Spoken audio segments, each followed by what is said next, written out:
मौलाय सल्लि व सल्लिम दाइमन अबदन अला हबीबिका।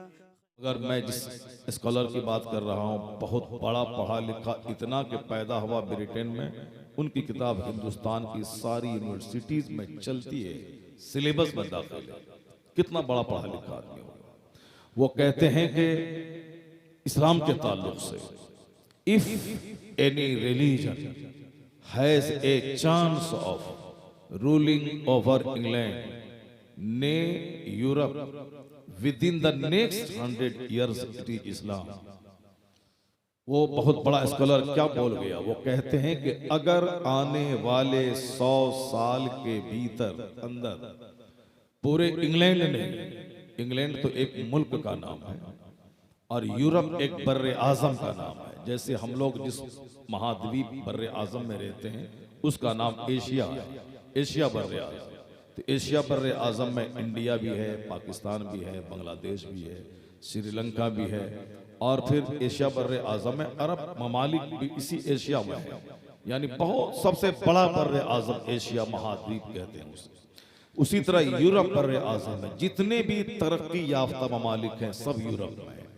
जैसे फ्रांस, बेल्जियम और जर्मनी, ब्रिटेन, हॉलैंड, ये सब तरक्की याफ्ता ममालिक है। दुनिया में सबसे ज्यादा दौलत है, सबसे ज्यादा पढ़े लिखे लोग, सबसे ज्यादा इंडस्ट्री, सबसे ज्यादा इंजीनियर्स और डॉक्टर्स जहां हैं अमेरिका के बाद सबसे ज्यादा यूरोप में है। तो यूरोप के बारे में वो कहते हैं, सिर्फ इंग्लैंड नहीं, वो एक क्रिश्चियन है, मुसलमान नहीं है, क्रिश्चियन है, जाहिल नहीं, बहुत बड़ा पढ़ा लिखा आदमी है। उसने कहा कि अगर 100 साल के अंदर सिर्फ इंग्लैंड ने पूरे यूरोप महाद्वीप में अगर कोई मजहब रूलिंग मजहब बनने वाला है, हुकूमती मजहब बनने वाला है, तो वो मजहब इस्लाम बने। माशाअल्लाह माशाअल्लाह सुभान। अगर मैं ये कह दूं कि अमेरिका का मैं रूलिंग मजहब इस्लाम बनने वाला है, ये बहुत बड़ी बात नहीं होगी। एक ख्वाब है, एक ड्रीम है, एक सपना है। मगर बर्नार्ड शाह उसी यूरोप का आदमी, और उसने अपने यूरोप के बारे में कहा। हमने नहीं कहा कि हम वहां झंडा ले रहे हैं, हम नहीं कहते कि हम यूरोप में चले जाएंगे, हम अमेरिका चले जाएंगे, नहीं। उसी यूरोप का एक बहुत बड़ा पढ़ा लिखा क्रिश्चियन कहता है कि आने वाले 100 साल के अंदर अगर यूरोप महाद्वीप में कोई मजहब, हुकूमती मजहब, यानी जिसका एडमिनिस्ट्रेशन होगा, जिसकी जुडिशरी होगी, जिसका एडमिनिस्ट्रेशन होगा, जिसकी हुकूमत होगी, मजहब का कानून चलेगा। उन्होंने कहा कि अगर कोई मजहब ऐसा होने वाला है तो वह मजहब इस्लाम होने वाला है।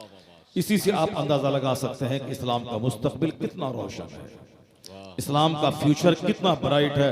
इस्लाम के ताल्लुक से आप कुछ भी मत सोचें कि आने वाले दिन में कलमा पढ़ने वालों की तादाद घट जाएगी, आने वाले दिन में मुसलमान बिल्कुल महदूद होकर रह जाएंगे। ऐसा कभी नहीं होगा।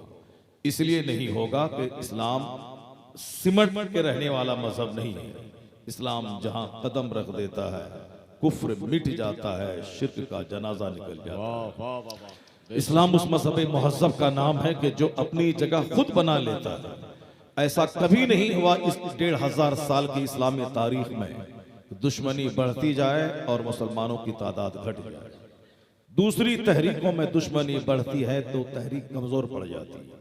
जैसे मैं अगर एक तंजीम को लेके आया हूं आपके इलाके में कि हम एक तंजीम है, हम फला फला डेवलपमेंटल काम इसके जरिए हम करेंगे, एक संस्था हमारी है, तो हमारी संस्था धीरे धीरे 5 लोग फॉलोवर हैं, 5 लोग मुखालिफ हो जाते हैं, ये बहुत बुरा आदमी है, 5 लोग हिमायती हो जाते हैं, अच्छा काम कर रहा। उसी इख्तलाफ इंतशार के माहौल में काम होता रहता है। लेकिन जब जबरदस्त इख्तलाफ हो जाए तो आदमी का हौसला पस्त हो जाता है, वो काम करने की हिम्मत खो देता है और फिर वो इलाका छोड़ के चला जाता है।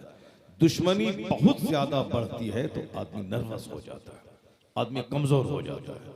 ये एक आम तरीका है जो कि आदमी कमजोरी का पुतला है। लेकिन 1500 साल के अंदर एक इस्लाम ही ऐसा मजहब है जिसके बारे में ये फॉर्मूला बिल्कुल गलत साबित होता है कि मुखालिफत बढ़ती जाए तो तहरीक कमजोर हो जाती है। ये फॉर्मूला दूसरी तहरीकों में चलेगा, लेकिन इस्लाम के ताल्लुक से फॉर्मूला नहीं चलता है। जैसे एक बहुत बड़े दानिश्वर ने कहा कि हर आदमी बाहर हीरो होता है, लेकिन अपने गांव घर में हीरो नहीं होता। ये एक फॉर्मूला है। बाहर में आप पीर साहब हैं, बाहर में लोग आपका हाथ चूमते हैं, बाहर में लोग आपकी पेशानी का बोसा देते हैं, लेकिन अपने घर में ये फलां का बेटा है, ये फलां का भतीजा है। अरे वही जो कल हमारे सामने पैदा हुआ था। तो गांव घर में कोई हीरो नहीं होता है, गांव घर में एक आम फर्द की तरह रहता है। पीर साहब हैं आप, छपरा में पैदा हुए, पूर्णिया में जाके पीर साहब हो गए आप, लेकिन यहां जिनके सामने आप पैदा हुए उनके नजदीक आप उस गांव का अब्दुल्ला, उस गांव का जैद है, उस गांव का रेहान भाई है, उस गांव का उबैदुल्ला भाई है, उस गांव का शहरयार भाई है। बाहर में आप हैं खलीफे ताजुल शरिया, बाहर में आप हैं खतीबुल हिंद, बाहर में आप हैं, लेकिन अपने गांव घर में क्या है? बेटा है, भतीजा है, फला का बेटा है जिनका बाप गरीब था, मजदूरी करता था, आज उसी का बेटा है, डीएम बन गया है, एसपी बन गया है। एसपी डीएम बाहर मरे, उनके घर में क्या है? वो राकेश हैं, मुकेश हैं, उमेश हैं। ये हर आदमी अपने गांव घर में हीरो नहीं होता। बाहर में 10 फॉलोवर है, बाहर में 1 लाख आदमी उसके जानने वाले हैं, अपने गांव घर में कोई। एवरीवन, हर आदमी अपने रिश्तेदारों में हीरो नहीं होता। लेकिन एक अंग्रेज बहुत बड़ा दानिश्वर, वो कहते हैं this is not perfect about Mohammed. ये फॉर्मूला मुस्तफा के बारे में परफेक्ट नहीं है। इसलिए नहीं है कि इस्लाम के पैगंबर की जीवनी पढ़ने के बाद ये पता चलता है जो जितना ज्यादा उनसे करीब होता है वही सबसे ज्यादा उन पर जान लुटाने वाला होता है। माशाल्लाह माशाल्लाह, वाह वाह वाह वाह। ये फॉर्मूला उनके बारे में सच नहीं है, क्योंकि वो सबसे पहले जिसने कलमा पढ़ा मुस्तफा का वो उनकी बीवी है। सबसे पहले जिसने उनका कलमा पढ़ा वो उनका गुलाम है। सबसे पहले जिसने उनका कलमा पढ़ा वो उनका दोस्त है। सबसे पहले जिसने कलमा पढ़ा वो उनका चचेरा भाई अली है। यानी जो जितना क्लोज था आपसे वो आप पर जान फिदा करना चाहता था। चूंकि हर आदमी जिससे क्लोज होता है उसकी कमजोरी को जानता है। मैं 2 घंटा खिताब कर दूं, आप जबरदस्त तरीके से सुन लें। आपके नजदीक में हीरो, क्या जबरदस्त गुफ्तगू इन्होंने की। लेकिन जो 24 घंटे मेरे साथ रहता है वो जानता है कि मैं कब पगड़ी खोल के बैठता हूँ, कब मैं टोपी खोल के बैठता हूँ, कब मैं बनियान पहन के बैठता हूँ, कब मैं कैसे रहता हूँ, कब मैं कैसे खाता हूँ, वो सब जानता है।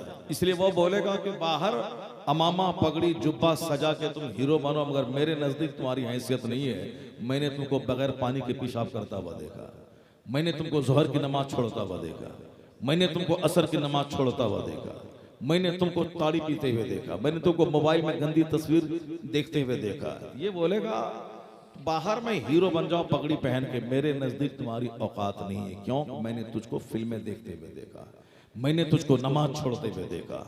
अगर कोई इस तरह का कैरेक्टर रखता हो, मगर यूरोप का दानिश्वर कहता है कि यह मुस्तफा के ताल्लुक से ये फॉर्मूला बिल्कुल गलत है।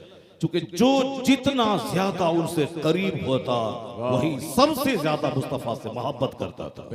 क्योंकि दूर रहने वाला उतना नहीं जानता था जितना करीब रहने वाला जानता था कि इनका सोना लाजवाब, इनका खाना लाजवाब, इनका पहनना लाजवाब, इनका अखलाक लाजवाब, इनकी नशिस्तो बर्खास्त लाजवाब। यही वजह है कि ज़ैद इब्न हारिसा जो गुलाम था मुस्तफ़ा का, जब उनके वालिद गिरामी, उनके चचा को जब पता चला कि मेरा बेटा मोहम्मद इब्न अब्दुल्लाह की पनाह में है, तो वह ढूंढता हुआ आया और कहने लगा कि मैंने सुना है कि मेरा बेटा ज़ैद आपकी गुलामी में है। माँ रोते रोते बेहाल है, खुद मुझको बड़ा सदमा है, बहुत दिनों से मैं ढूंढता था कि मेरा बेटा कहाँ है। अब पता चला कि मेरा बेटा आपके पास है, तो मैं लेने आया हूँ, मेरे बेटे को आप दे दें, जितना रुपया लेना हो आप ले लें। क्योंकि उनकी माँ बेचैन है, मैं खुद परेशान हूँ, ये मेरा भाई उनका चचा है, ये खुद परेशान है, मुझे ज़ैद चाहिए, चाहे जितना पैसा आप लेना हो ले लें।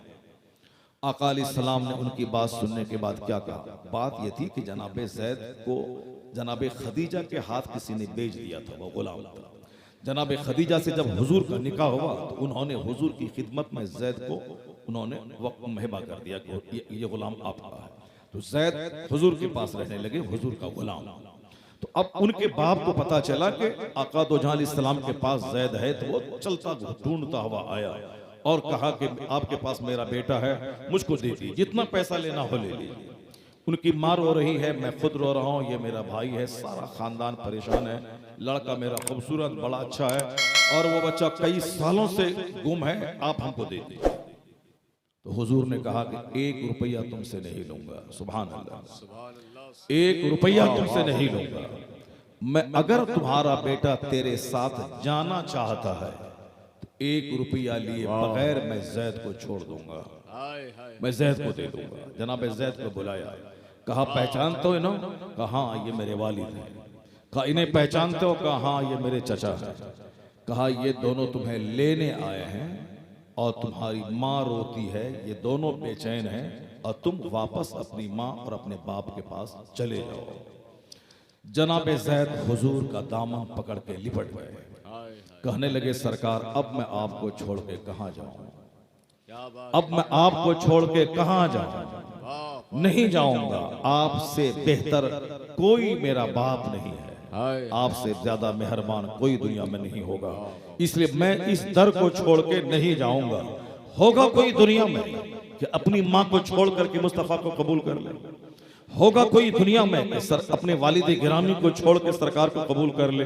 ज़ैद ने कहा कि मैं यहां से ज्यादा सुख और यहां से ज्यादा इज्जत मैं कहीं नहीं पा सकता, इसलिए मैं आपको छोड़ के मैं अपनी माँ अपने बाप के पास नहीं जाऊंगा। नारे तकबीर, नारे रिसालत, खैरुल वरा कॉन्फ्रेंस, रमपुरवा अखाड़ा, हजरत अल्लामा मुफ्ती शहरयार साहब किबला।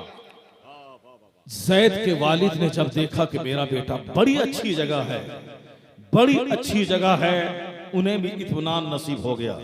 ज़ैद के वालिद चले गए, वापस चले गए। अब ये बताएं कि जनाब ज़ैद हुजूर के गुलाम हैं, सरकार के पास रहकर उन्होंने क्या पाया था, क्या कुछ देखा था जिस पर माँ बाप सारे कुंबे को कुर्बान कर दिया। सिर्फ यही कि सबसे बड़ा मुशफिक, सबसे बड़ा मेहरबान, सबसे बड़ा खुल्क़े अजीम के मनसब पर फाइज अगर कोई जात है तो मुस्तफ़ा जान रहमत के ज़ाते गिरामी। इसलिए माँ बाप से ज्यादा प्यारे मुस्तफ़ा, अपनी जान से ज्यादा प्यारे मुस्तफ़ा और सारी कायनात से प्यारे, ज्यादा प्यारे मुस्तफ़ा सरकार आला हजरत की जबान में अल्लाह की सरताब कदम शान है। ये इंसान ही इंसान, वो इंसान है ये। कुरान तो ईमान बताता है इन्हें, ईमान ये कहता है मेरी जान है। जाने कायनात है मुस्तफ़ा, रूहे कायनात है मुस्तफ़ा। अखलाक इतना ऊंचा कि जो जितना ज्यादा आपसे क्लोज रहता वो आप पे जान फिदा करना चाहता था। ये बात है कब की? जबकि हुजूर ने नबी होने का ऐलान नहीं किया था। उस वक्त हुजूर को लोग नहीं कहते थे ये मोहम्मद रसूलुल्लाह है, ये नबीउल्लाह है, अल्लाह के नबी है। नहीं, ये 40 साल की उम्र के बाद हुजूर ने नबूवत का ऐलान किया। और उससे पहले जिस तरह एक आम जनरल आदमी की तरह लोग रहते हैं समाज में, उसी तरह हुजूर रहते थे। उस वक्त के अखलाक का ये आलम है कि ज़ैद इब्न हारिसा ने माँ बाप सबको छोड़कर हुजूर को उन्होंने इख्तियार किया जनाब। और जब हुजूर ने नबूवत का ऐलान किया तो सबसे पहले जिसने ईमान लाया वो ज़ैद इब्न हारिसा, जो आपका गुलाम था, जिन्होंने आपके शब रोज को देखा, आपकी नशिस्त व बर्खास्त को देखा। जितना ज्यादा जो क्लोजेस्ट रिलेशन हो जाता हुजूर से, वो उतना ही ज्यादा आपसे करीब होता। इसलिए हुजूर कहते हैं ला युमिनु अहदुकुम हत्ता अकून अहब्ब इलैहि मिन वालिदिही व वलदिही वन्नास अजमईन। तुम में से कोई मोमिने कामिल नहीं हो सकता जब तक कि हुजूर की मोहब्बत माँ बाप से ज्यादा, औलाद से ज्यादा, सारी कायनात से ज्यादा ना हो जाए। फजर की नमाज के वक्त में बर्फ काट के पानी बना के वजू करके नमाज पढ़ना ये आसान काम नहीं है। मगर माँ बाप भाई बहन सबसे ज्यादा अगर हुजूर से मोहब्बत हो तो यह काम आसान हो जाता है, यह काम आसान हो जाता है। इसलिए अरब के एक ताजिरों का गिरोह अब अफ्रीकी ममालिक के सफर पे था। बर्फीला इलाका है, पहाड़ से बर्फ गिरती है, सारा इलाका बर्फ हो जाता है। जैसे कश्मीर में अगर आप गए होंगे तो अब ये बहुत सारे पर्यटक, बहुत सारे टूरिस्ट अभी दिसंबर और जनवरी के महीने में कश्मीर का रुख करते हैं, चूंकि वहाँ पूरी फसा बर्फीली हो जाती है और वहाँ जो पैदा होते हैं, हम तो बर्फ को छुएं तो हाथ गल जाए, लेकिन जो वहाँ पैदा होते हैं वो बर्फ से खेलते हैं। वहाँ के बच्चे बर्फ को फुटबॉल बना के खेलते हैं। फिजिकल स्ट्रक्चर ही कुछ ऐसा उनका है जो उस इलाके में पैदा हुए, उसका माहौल वैसा होता। अगर हम हमारी तरह तेज गर्मी वहाँ हो वह लोग मर जाए, मगर बिहार में उसी तेज गर्मी में लोग हल चलाते हैं, सफर करते हैं, खेत में रहते हैं, बाहर जाते हैं, मेहनत करते हैं, कोदाल चलाते हैं, कुल्हाड़ी चलाते हैं। वह लोग इस गर्मी को देखें तो मर जाए। उसी तरह हम उनको बर्फ से खेलता हुआ देखते हैं, अगर हम खेले तो मर जाए। अरब का एक गिरोह उसी बर्फीले इलाके में पहुंचा, जबकि इस्लाम का कानून है कि नमाज पंजगाना पढ़ना फर्ज है, बहुत बड़ा फर्ज। जिंदगी का मकसद है अल्लाह की इबादत करना।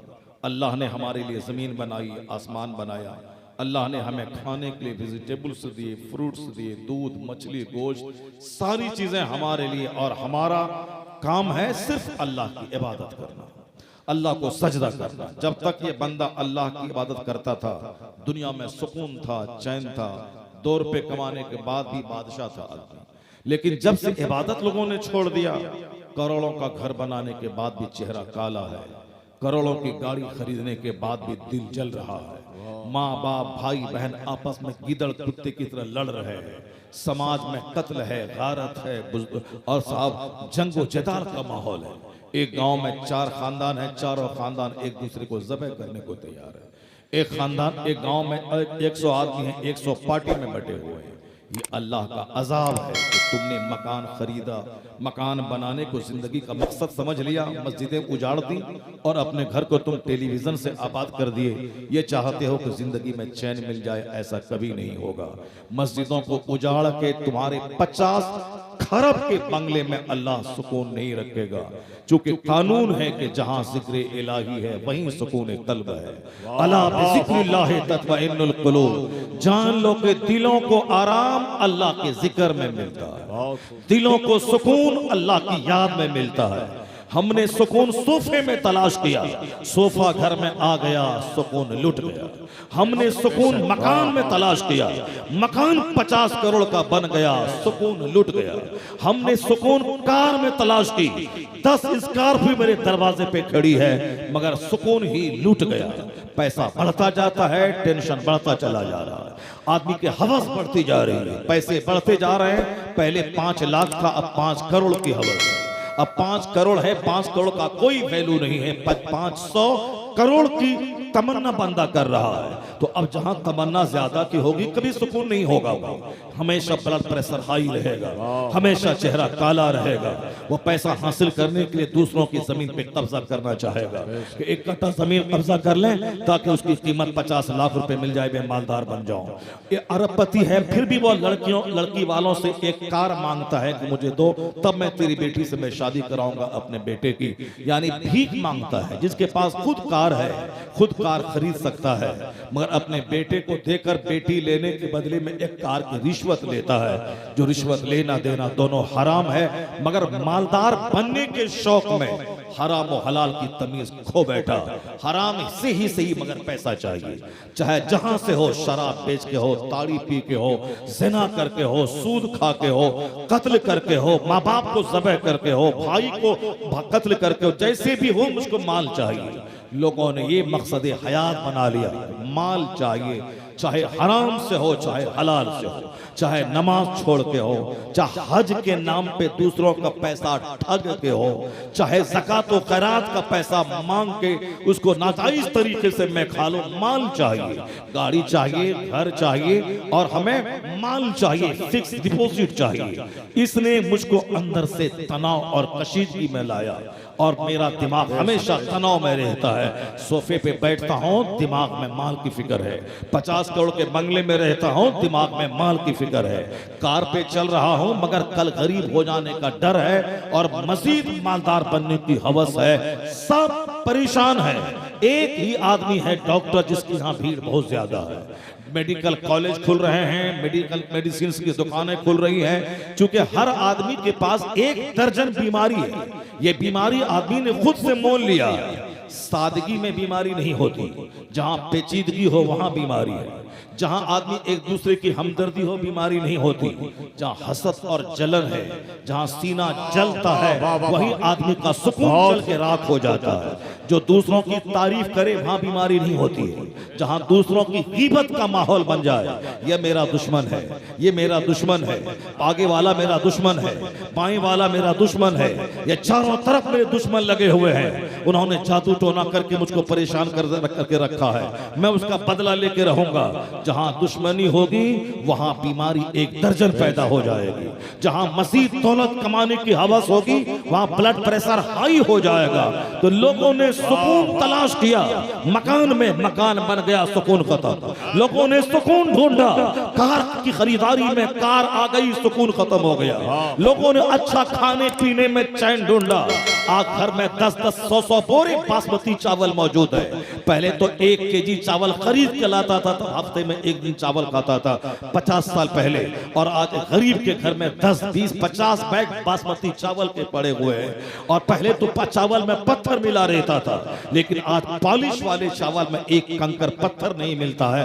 आराम से लंबा लंबा चावल, लोग गरीब के घर में भी लंबा 200 रुपए केजी वाला चावल मौजूद रहता है। उसे तो मस्त रहना चाहिए, लेकिन नहीं, दिमाग में जलन है, तपिश है, आग है, ब्लड प्रेशर हाई है। चूंकि उन्होंने चावल में सुकून तलाश किया, वहां सुकून है ही नहीं।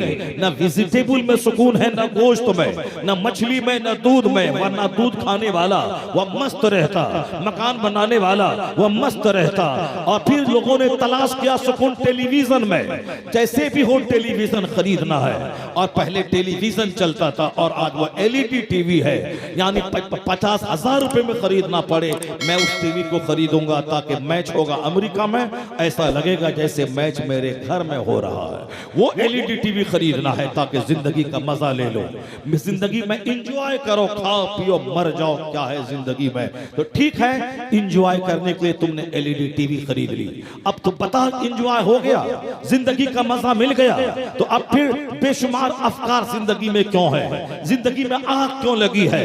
औलाद बेवफा क्यों हो रही है? माँ बाप औलाद का रिश्ता कमजोर क्यों हो रहा है? लोग जहर खा के क्यों मर रहे हैं? तुमने LED टीवी में सिनेमा देखा, और जो सिनेमा बनाता था सुशांत सिंह राजपूत, वो फांसी के फंदे पे लटक गया। तुमने LED टीवी में औरतों के नाच को देख करके इंजॉय करना चाहता है, और जो उसमें नाचती थी वह फांसी के फंदे पे लटक गई। 5 दिन के बाद सड़ी हुई लाश पुलिस वालों ने उसके घर से निकाला।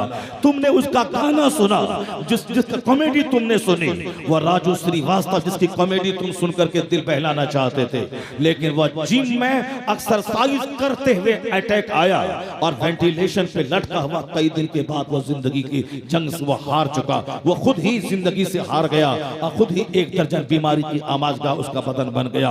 वह जिम में जाता था फिट रहने के लिए, ताकि मैं फिट रहूं, लोगों को हंसाऊं। उसी जिम में अटैक आ गया, जबकि लोग कहते हैं कि मेहनत करने वाले को अटैक नहीं आता, लेकिन वह जिम में एक्सरसाइज करते हुए अटैक आया और फिर ढेर हो गया।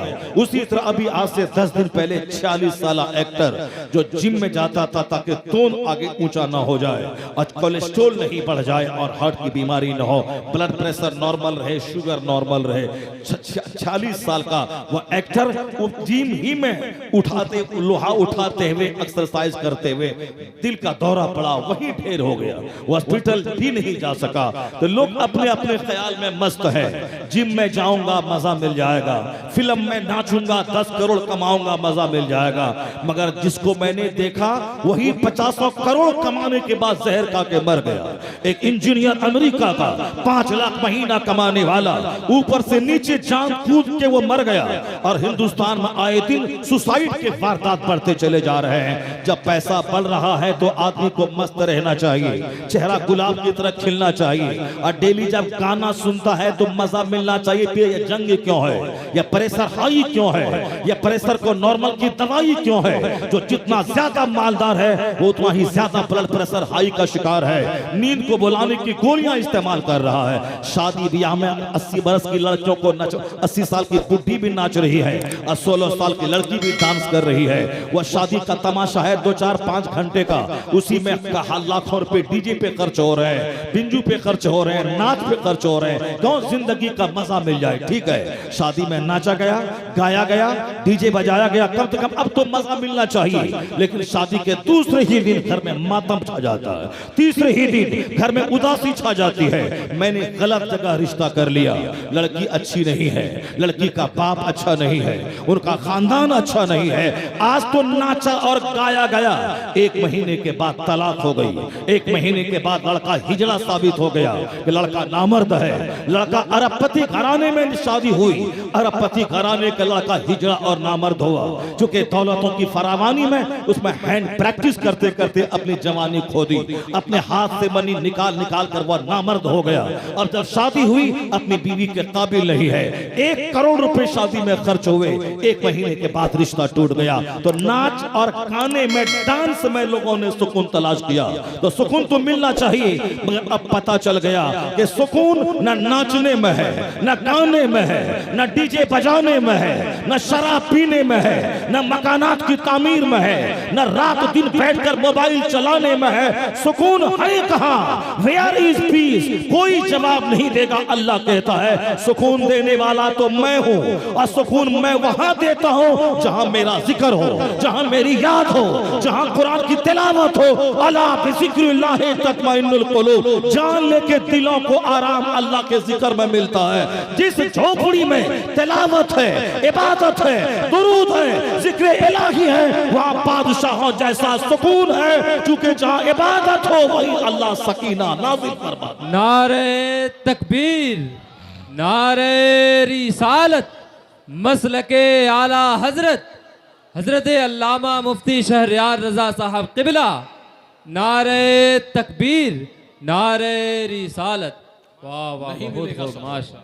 बंदा कमजोरी का पुतला है, बंदा 1000 जतन कर ले, बंदे की सोच कमजोर है, बंदे की फिक्र कमजोर है। हम जो चीज तलाश कर रहे हैं जहां, वहां अल्लाह ने नहीं रखा है।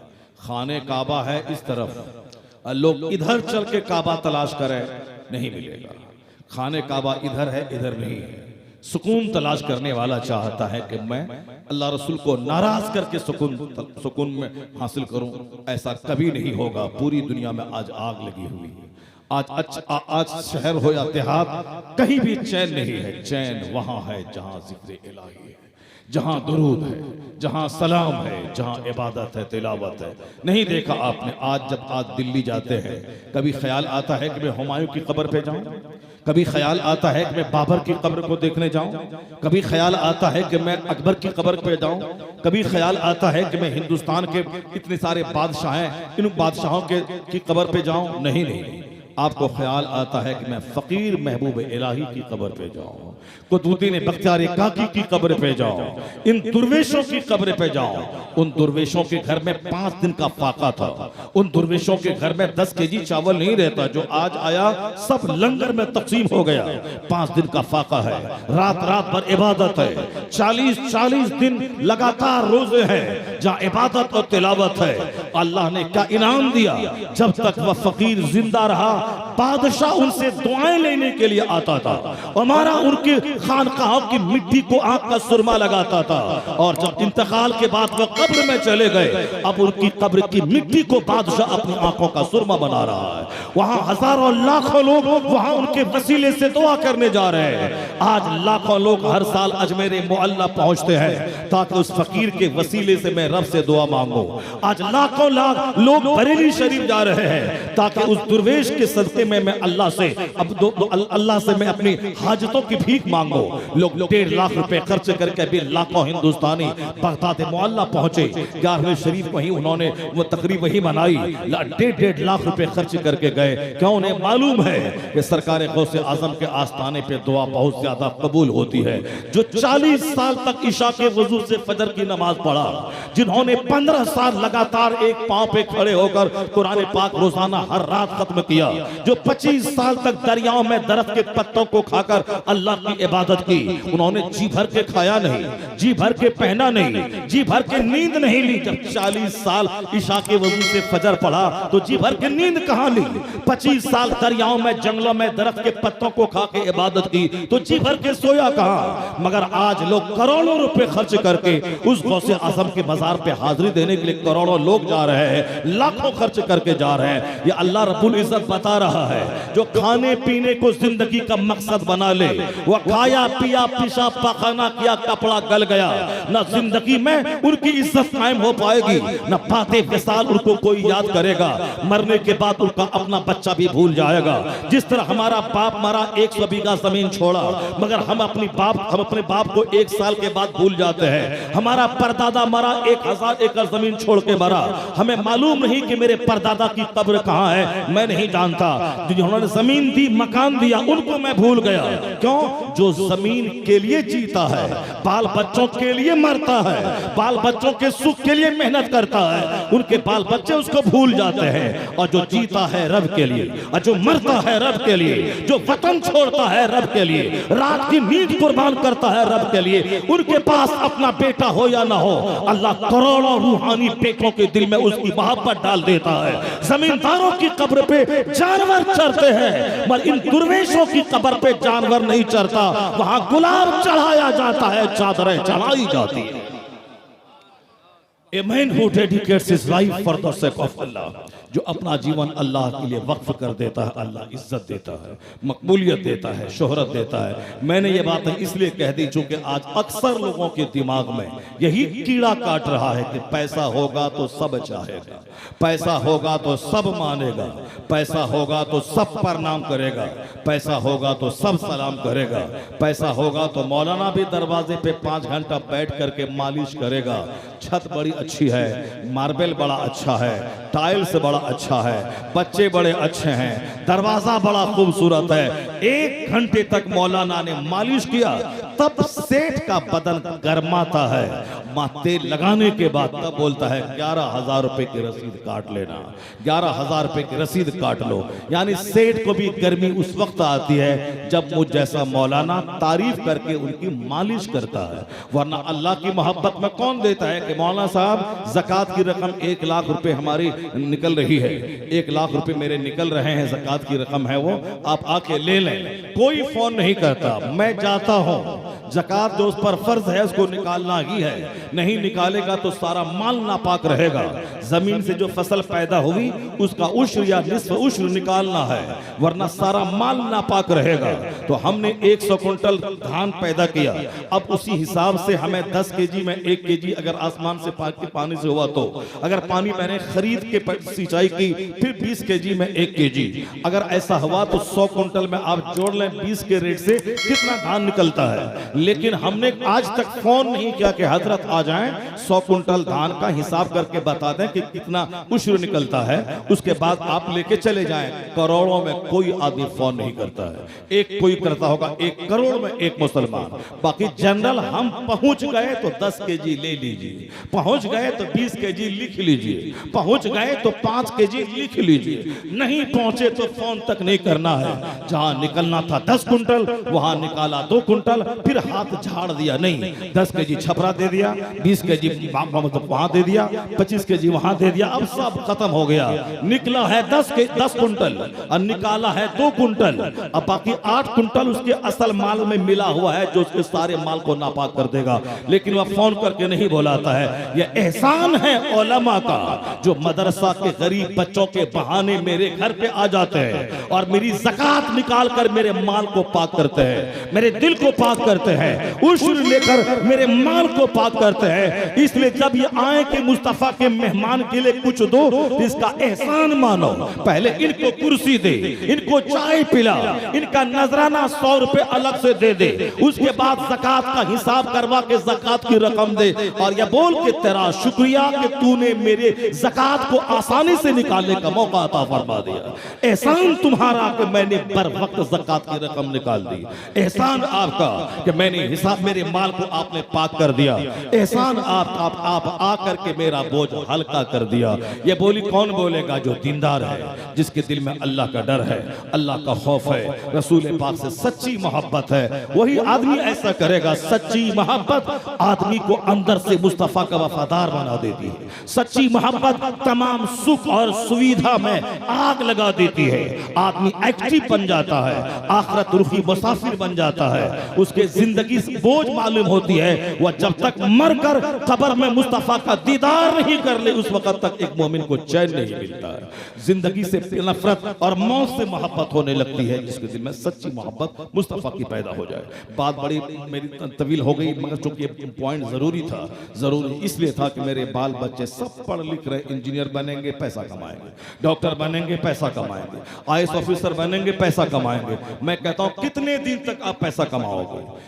100 साल के अंदर ही दुनिया छोड़ के वहां जाना है जहां का एक दिन 50,000 साल के बराबर होगा। मरने के बाद की जो दुनिया है वहां एक दिन 50,000 साल का होगा। और ये जो दुनिया है 100 साल के अंदर की दुनिया है। इसी 100 साल में बचपन भी है, इसी 100 साल में जवानी भी है, इसी 100 साल में बुढ़ापा भी है, इसी 100 साल के अंदर 30 साल तक पढ़ाई लिखाई है, इसी 100 साल के अंदर 30 साल तक नौकरी और मुलाजमत और गुलामी भी है। मैं डीएम बन जाऊं, डीएम बनने के बाद गुलामी करनी पड़ती है गवर्नमेंट की, 24 घंटे की नौकरी करनी पड़ती है। मास्टर तो 5 घंटे पढ़ा के घर में जाके आराम से सो जाता है, लेकिन डीएम को 24 घंटे पूरे डिस्ट्रिक्ट की फिक्र रहती है। कहां दंगा, कहां फसाद, कहां आग लगी, कहां प्रॉब्लम, कहां कोई बलवा हुआ, कहां प्रॉब्लम है। सीएम को हिसाब देना होगा। सीएम फौरी डीएम को फोन करता है, बताओ फलाज का दंगा क्या हुआ, अब उसकी नौकरी खतरे में है, बाल बच्चे भूखे मरेंगे अगर नौकरी उसकी छिन जाए। इसलिए डीएम की नौकरी 24 घंटे की नौकरी। वो जूता पहन के कभी कभी सोता है। जब सैलाब में गांव बह जाते हैं, सैलाब में डिस्ट्रिक्ट तबाह हो जाता है, उस वक्त डीएम को चैन नहीं मिलता। वह 24 घंटे जगा रहता है, नींद को भगाता रहता है, पूरे इलाके की खबर लेता रहता है। यही जिंदगी है। 30 साल तक 18 घंटे स्टडी किया और डीएम बन गया तो 30 साल तक इस तरह मारे मारे फिर के नौकरी किया। और जब 62 साल 65 साल उम्र हुई, रिटायर करके घर में 1 दर्जन बीमारी लेके बैठ गया। अब दांत खत्म, आंख खत्म, पेट में दाना पचाने की सलाहियत खत्म, जोड़ तोड़ घुटने में टकने में दर्द है। 10 साल खूब झेला, दवाई खाया, 70 साल की उम्र हो गई, अचानक चक्कर आया, गिर गए, मर गए। चलिए अब कब्रिस्तान की तरफ। यही है जिंदगी का माहसल। 30 साल पढ़ा, 30 साल नौकरी किया और 10 साल बीमार रह के डॉक्टर के पास दौड़ा, आया गया, उसके बाद मरा, कहानी खत्म। जिसके लिए मकान बनाया वो कभी पूछने तक कब्र में नहीं जाता अब्बा कैसे हैं। जिसके लिए 30 साल नौकरी करके 50 लाख जमा करके जिनको डॉक्टर इंजीनियर बनाया, वो कभी कब्र पे जाके पूछने वाला नहीं कि मेरे बाप की क्या हालत है, बाप जहन्नम में है या जन्नत में ऐश कर रहा है, नहीं पूछता। वो मर गया, मरदूद फातिहाना दरूद, चला गया, मरा। अब ये मकान मेरा है, जमीन मेरी है, ये मकान मेरा है। हर बाप ऐसा ही करता है, कमा के बेटों के लिए छोड़ के चला जाता है, कमा के बेटों के लिए छोड़ के चला जाता है। बेटा वो जमीन बेच बेच के शराब पीता है, बेटा वो जमीन बेच बेच के ऐश करता है, नई गाड़ी नया मकान बनाता है, अपना अपना अपना कमा के खरीदे गाड़ी 50 लाख की, तब समझे वीर है, बहादुर है। ये बाप की जमीन थी, जमीन का रेट बढ़ गया, बेच करके गाड़ी खरीद ली, ये टिस्मार का हो गए। साहब बाप की जमीन थी, बेच करके घर बना लिया, टिस्मार का हो गए। 1 रुपया कमा के बाप के हाथ में नहीं दिया। आजकल अक्सर व बेशतर जो शहर से करीब जो गांव बस्तियां हैं, जहां की जमीन कीमती हो गई, अब जमीन बेच बेच के मुसलमान स्कॉर्पियो खरीद रहा है। साहब वो ब्लैक कलर की स्कॉर्पियो, कोई व्हाइट कलर की स्कॉर्पियो, कोई इनोवा, कोई फॉर्च्यूनर। जमीन बेचा, फॉर्च्यूनर खरीदा, और जमीन बेचा वो घर बना लिया। और उसमें साहब घर बनाने में दीवार नहीं, पुआल पुट्टी है, पोटिको है, फॉल्स सीलिंग है, टाइल्स मार्बल है, ग्रेनाइट है, यानी मुकाबला सिर्फ मकान का हो रहा है। कभी नहीं सोचा कि एक दिन के बाद मैं मरूंगा तो मरने के बाद जहां जाऊंगा वहां का एक दिन 50,000 साल के बराबर होगा। वहां मेरा क्या बनेगा, वहां मेरा क्या होगा, वहां मैं क्या जवाब दूंगा, कभी नहीं सोचता बंदा। इस दुनिया में भी सुकून नहीं मिलता जब बेटी दगा कर जाती है, जब बेटा बेवफा हो जाता है, जब पड़ोसी दुश्मन हो जाते हैं, जब रिश्तेदार गलत मिल जाता है। यहां भी सुकून नहीं है। अब मरने के बाद के सुकून का तो इंतजाम ही नहीं है। दुनिया में तो मुसीबत बड़ी, मर गए, 70 साल के अंदर। और फिर आखिरत में तो मौत ही नहीं है, मरना ही नहीं है, वहां तो सिर्फ पल पल तड़पना है। आग है तो खरबों साल की आग है, वहां लिमिटलेस जिंदगी, वहां मौत ही नहीं है। दुनिया में जिंदगी बढ़ी, बुढ़ापे में गए तो मौत आ गई, या खूब सख्त बीमार पड़े मौत आ गई, बदन ठंडा हो गया, लेकिन मरने के बाद तो मौत ही नहीं है। वहां तो आग है तो आग ही आग है। इस पॉइंट पे अगर बंदा गौर करे तो वह दुनिया की सारी चाहतें मिट जाएगी। वह नहीं चाहेगा कि मैं 50 साल ऐश करूं, अब 50 खरब साल जहन्नम की आग में मैं जलूं। वह यही सोचेगा कि मैं किराए के घर में रह जाऊं, मगर मरने के बाद वहां ऐश मिले। मैं यहां मोटा झोटा पहन लूं, मगर मरने के बाद जन्नत मिले। मैं यहां दिन में एक टाइम खाना रोटी नमक खा लो, मगर वहां जन्नत मिले। जिसकी नजर आखिरत पे, जिसकी नजर जन्नत पे, वह दुनिया की गुर्बत का रोना कभी नहीं रोता है, वह कभी दुनिया की मालदारी पे नहीं इतराता है। सारे जहान के सरदार पैगंबर आजम अलैहिस्सलाम वो अपने हुजरे में आराम फरमा रहे हैं। उमर फारूक आजम अंदर दाखिल हुए, देखा हुजूर उस चटाई पे सोए हैं जिस चटाई पे बिस्तर तक नहीं है। चटाई के निशानात हुजूर के जिस्म अक़दस पे उभर आए हैं, सिर्फ एक लुंगी है, हुजूर उसी चटाई पर सोए हैं। फारूक आजम रोने लगे, सरकार उठकर बैठ गए, कहते हैं उमर क्यों रोते हो? कहा आका आपकी सादगी ने मुझको रुलाया है, आपकी सिंपलिसिटी ने मुझको रुलाया है। हुजूर ने क्या कहा, ए उमर क्या तुम इस बात से राजी नहीं हो कि मैंने दुनियादारों के लिए छोड़ दिया है, अपने लिए मैंने आखिरत को पसंद कर लिया है। यही वह जुमला था जो कयामत तक मुस्तफा का गुलाम यही बोले, मैंने दुनिया की इमारतें काफिरों के लिए छोड़ दिया है, अपने लिए मैंने जन्नत को इख्तियार कर लिया है। मस्जिदों को आबाद करे मुसलमान, और जब बोले कि मस्जिद ही में नमाज पढ़ेगा या मालदार भी बनेगा, वो यही बोले मैंने दुनिया काफिरों के लिए छोड़ दिया है, अपने लिए मैंने आखिरत को पसंद कर लिया है। जब दुनिया के मार्केट में आए, मुसलमान रूखा सूखा खाए, मोटा छोटा पहने, लोग उसे ताना दे, ये मुसलमान है साइकिल का पंचर बनाने वाला, ये मुसलमान है चाय की दुकान में गिलास धोने वाला, ये मुसलमान है जो साथ फुटपाथ पे चश्मा और सब्जी और फ्रूट बेचने वाला।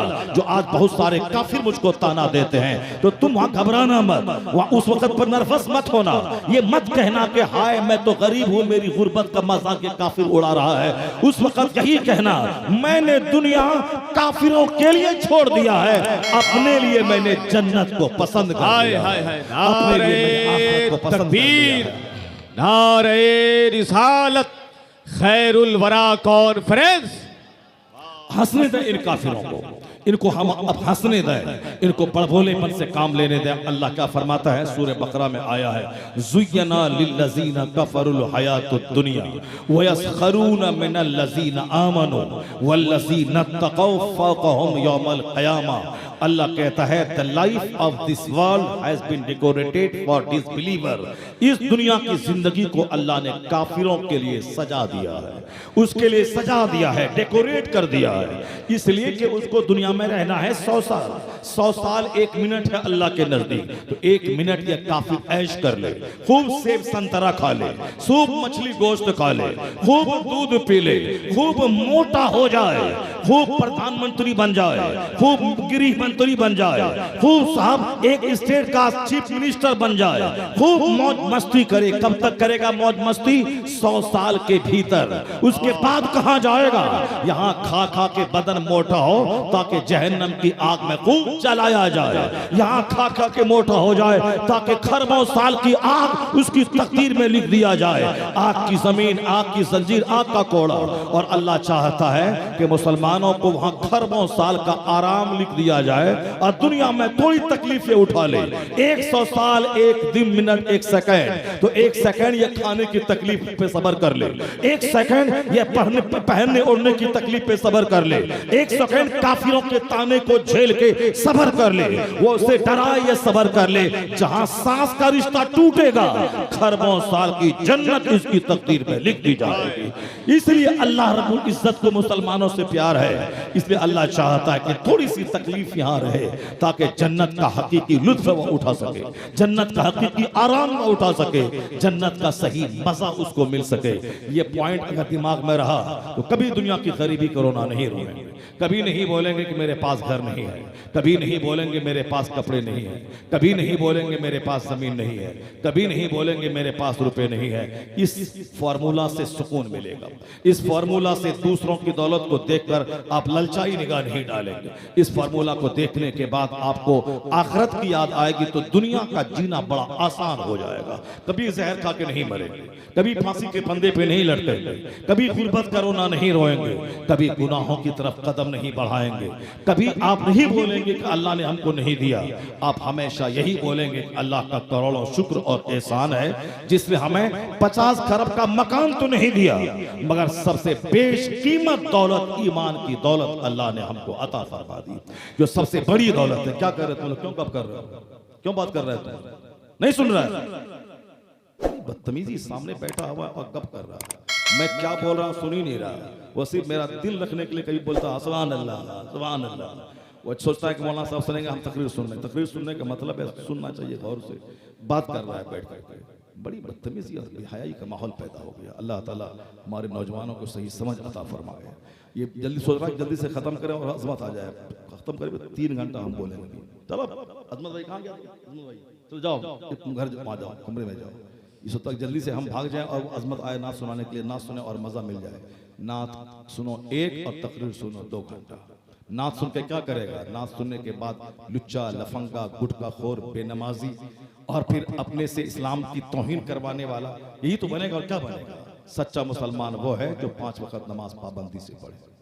5 वक्त की नमाज छोड़ के कोई नेकी काम नहीं आएगी, गिरा बांध के रख ले।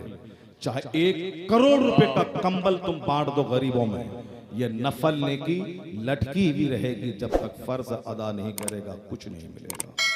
50 बार हज करवा दो दूसरों को, यह नेकी लटकी हुई रहेगी, नहीं कबूल होगी जब तक अपना फर्ज हज नहीं अदा कर लो। 50 करोड़ की मस्जिद बना दे, वो नफल नेकी है, पेंडिंग में रहेगी जब तक कि ज़कात का 100 रुपया जो तुम पर फर्ज है वो अदा न कर दो। फर्ज फर्ज है, नफल नफल है। ऐसा नहीं कि नफल के पीछे पागल है और फर्ज ही गायब है, नहीं होगा। रोजाना जलसा सुनते सुनते मर जाओ, ये नेकी है मगर ये पेंडिंग में रहेगी जब तक फर्ज का हिसाब नहीं दे दो, इस नेकी का कोई असर नहीं होगा। फर्ज का क़यामत के दिन सबसे पहले जिसका सवाल होगा वो नमाज का सवाल होगा। ये तो जो लोग बोलते हैं कि जलसा सुनो सुभान अल्लाह बोलो जन्नत चले जाओगे, वो तो झूठ बोलता है। ये नेकी है, ये जन्नत जाने का जरिया ये नहीं है। जब क़यामत के दिन सबसे पहला सवाल होगा, क़यामत के दिन सबसे पहला सवाल नमाज का होगा। नमाज तिरमिज़ी शरीफ में आया, हुजूर ने फरमाया ये बोलो जन्नत जाओगे तो मैं बोल रहा हूँ, मगर हुजूर जो जन्नत के मालिक हैं वो क्या बोल रहे हैं? जन्नत के जो मालिक मुस्तफ़ा हैं वो ये कह रहे हैं कि क़यामत के दिन सबसे पहला सवाल अव्वल मा युहासबु बिहिल अब्द यौमल क़यामति सलात, क़यामत के दिन सबसे पहला सवाल नमाज का होगा। अगर बंदा नमाज का जवाब देने में कामयाब हो गया, फ़क़द अफ़लहा व अंजहा, वह कामयाब और बामुराद हो गया। और अगर जवाब देने में सक्षम नहीं रहा, 15 साल की उम्र से नमाज फ़र्ज हो जाती है। और अगर 12 साल ही में जवानी के आसार नुमाया हो गए, नाइट फॉल हो गया, तब तो नमाज फर्ज उसी दिन से हो गई। और अगर नाइट फॉल नहीं भी हुआ तो 15 साल के बाद से जवान माना जाता है। वो गवर्नमेंट के रिकॉर्ड में 18-21 है, वो अलग बात है। इस्लामी रिकॉर्ड में है कि 15 साल के बाद लड़का हो या लड़की वो जवान माना जाता है। तो 15 साल के बाद नमाज फर्ज हो गई। और एक वक्त की नमाज छोड़ना हराम और गुनाह कबीरा है। गुनाह कबीरा बड़ा गुनाह, मेजर सिन, जैसे ज़िना करना गुनाह कबीरा है, शराब पीना गुनाह कबीरा है, सूद खाना गुनाह कबीरा बड़ा गुनाह, ये बड़ा गुनाह है। छोटा छोटा गुनाह तो वजू करने नमाज पढ़ने से माफ हो जाता है, लेकिन जो बड़ा गुनाह है बगैर सच्ची तौबा के माफ नहीं होता। उसी तरह जैसे शराब पीना हराम, उसी तरह नमाज छोड़ना हराम है। और नमाज पढ़ना सबसे बड़ा फर्ज है तो नमाज छोड़ना भी सबसे बड़ा गुनाह है। नमाज छोड़ना इतना बड़ा गुनाह है, नमाज फर्ज हुई 15 साल में, कोई 25 साल में नमाज स्टार्ट किया, यह 10 साल की नमाज उसके जिम्मे कज़ा है, उसको पढ़ना ही पड़ेगा, चाहे वो 50 बार हज क्यों न कर ले। यह 10 साल की नमाज उसके जिम्मे से साकित नहीं होगी, इसको पढ़ना पड़ेगा। तो अब आप ये समझ लें कि जो नमाज छोड़े बगैर सीना तान के चलता है और कहता है मुझसे बड़ा जन्नती कोई नहीं है, वो झूठा।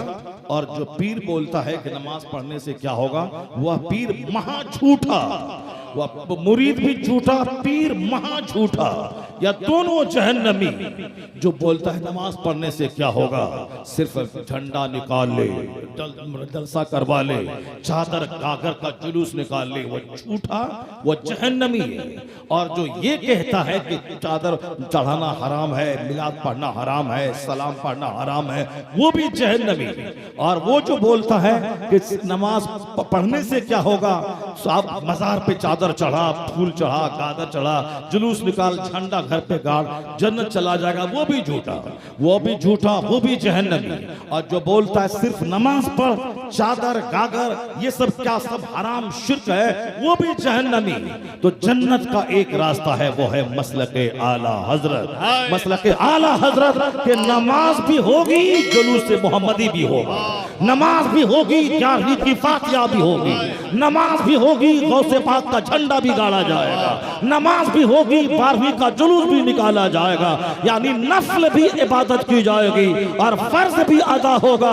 और यह दोनों मिलके यह रास्ता जन्नत की तरफ से मुसाफिर बना देगा।